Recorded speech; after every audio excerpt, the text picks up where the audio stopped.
Buenas, mis pequeños y pequeñas alumnos y alumnas. Tenemos que empezar con un tema nuevo, que va a ser Revolución Francesa. Así que vamos a ir trabajando hoy eh, cómo fue, qué cosas fueron pasando para que termine estallando un proceso revolucionario en Francia. Nosotros venimos trabajando Revolución Francesa, que es más o menos para la misma época. Sí, la Revolución Francesa va a ser a fines del año 1700, eh, en Francia, obviamente. Pero bueno, antes de esto lo que vamos a ir viendo es qué pasaba en Francia y qué pasaba en Europa en este momento. Para empezar, lo que podemos decir es que en casi toda Europa las condiciones políticas, económicas y sociales eran prácticamente iguales. Sí, había un pensamiento tradicional y conservador en materia política y económica. eh, Había absolutismo monárquico, nosotros la vimos en la primera ficha, que era el absolutismo monárquico, así que la buscan y la leen. Y la principal actividad económica era la agricultura.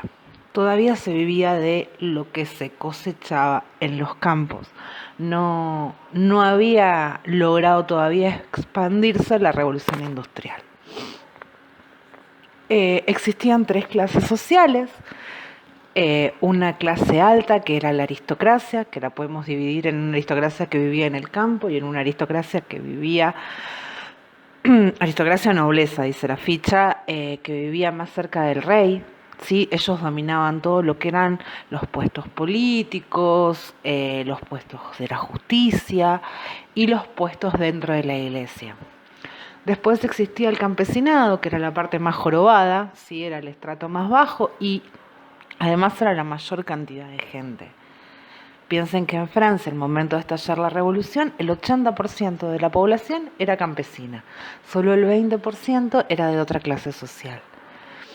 Y después, lo que se dio también durante el siglo XVIII en Europa fue un aumento del comercio. Ese aumento del comercio, a consecuencia de la revolución industrial y a consecuencia de que muchos países habían empezado un proceso colonizador, permitió que mucha gente, ¿sí?, acumulara riquezas. Esa gente que empieza a acumular riquezas, esos, entre comillas, nuevos ricos, ¿sí?, van a conformar, van a ser parte de una nueva clase social que va a ser la burguesía. ¿Sí? Esa burguesía va a juntar plata, ¿sí?, pero nunca va a llegar a ser la nobleza o la aristocracia. ¿De qué forma podían llegar a ser nobles o aristócratas? Solamente casándose con el hijo o con la hija de algún noble o de algún aristócrata. Sí, los matrimonios eran como la llave para poder entrar a esa clase social más alta. Por lo tanto, nosotros vamos a decir que Europa tenía una sociedad estamentada. ¿Sí? Es decir, se dividía en diferentes escalas, en diferentes estamentos, ¿sí?, donde arriba estaba la nobleza, después venía esta burguesía y después, al final de todo, venía el campesinado. Eso es un panorama general de lo que estaba pasando en Europa. Ahora, ¿por qué estalló la revolución en Francia particularmente y no estalló en todos los países de Europa? A esto vamos. En Francia, los campesinos que no eran propietarios de la tierra, solamente muy poquitos eran propietarios de la tierra, los dueños de la tierra eran los aristócratas, los nobles, la gente del clero. El clero quiere decir los más altos funcionarios de la iglesia. Sí, tenían que pagar, no solamente por usar la tierra que cosechaban, sino tenían que pagar por usar los molinos, tenían que pagar por usar los bosques, es decir, cuando talaban un árbol para sacar leña le tenían que pagar al dueño de esa tierra, cuando cazaban un conejo para comérselo le tenían que pagar el conejo al dueño de esa tierra, al dueño de ese campo. ¿Sí? Ese campesinado estaba muy complicado porque tenía muchas cargas, muchas cosas que pagar. Cuando llega este muchacho, Luis XVI, al trono de Francia, ¿sí?, los tronos eran hereditarios, en 1774, una de las primeras cosas que hizo fue entrar en guerra con Inglaterra. Y después, como Luis XVI estaba tan enojado porque no había salido muy bien parado de esa guerra con Inglaterra, al momento de la independencia de Estados Unidos, que eran colonia inglesa, que se querían independizar, Luisito lo que decide es financiar esa guerra de independencia. Y como ustedes sabrán o se podrán imaginar, las guerras siempre son muy caras, ¿sí? Siempre piden recursos del Estado constantemente. Y cuando el Estado se queda sin recursos, ¿qué hace? Aumenta los impuestos. ¿Quiénes pagaban impuestos? Las clases más bajas, los campesinos. Acuérdense, los campesinos y los burgueses. Acuérdense que la nobleza y el clero no va a pagar impuestos. Sumado a esto, a Luisito le pasó que entre 1788 y 1789, por condiciones climáticas, hubo muy malas cosechas. Y acuérdense que nosotros decíamos que se comía de la agricultura, era la principal actividad económica. Sin agricultura no se come.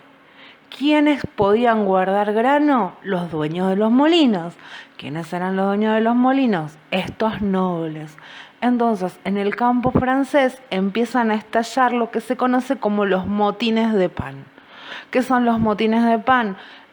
Los campesinos se juntan, copan el molino del dueño del campo y sacan los granos, sacan la harina y lo reparten entre ellos. ¿Sí?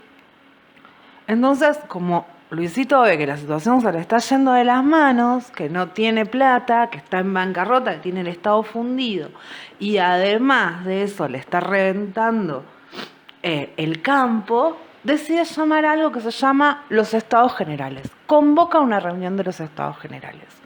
¿Qué es la reunión de los Estados Generales?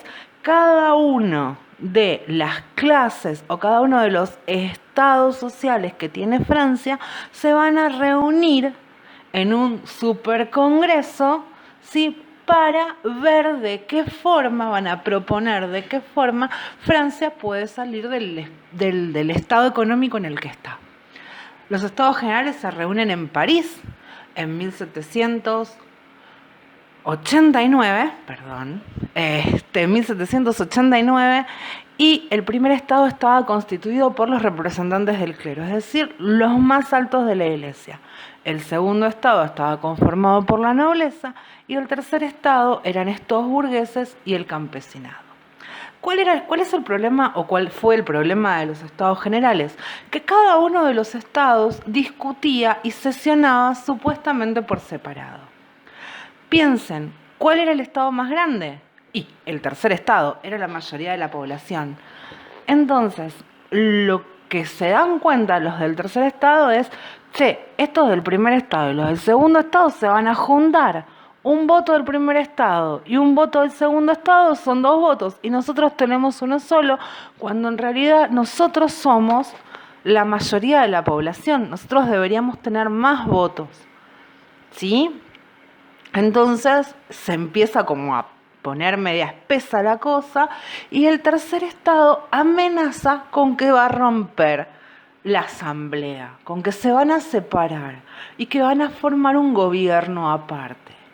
Para ello lo que piden es, nosotros no rompemos si ustedes nos dan que deliberemos los 3 juntos, que nos permitan a nosotros elaborar leyes, que nos permitan a nosotros decidir sobre los impuestos y que el tercer estado, por ser la parte más numerosa de la población, tenga voto doble.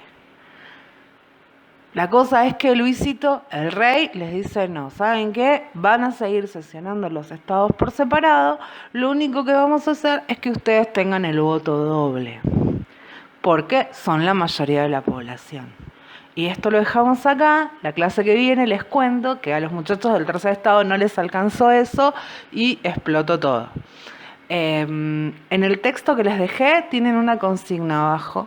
Es chiquita, es cortita, no les cuesta nada y se portan bien y se cuidan también.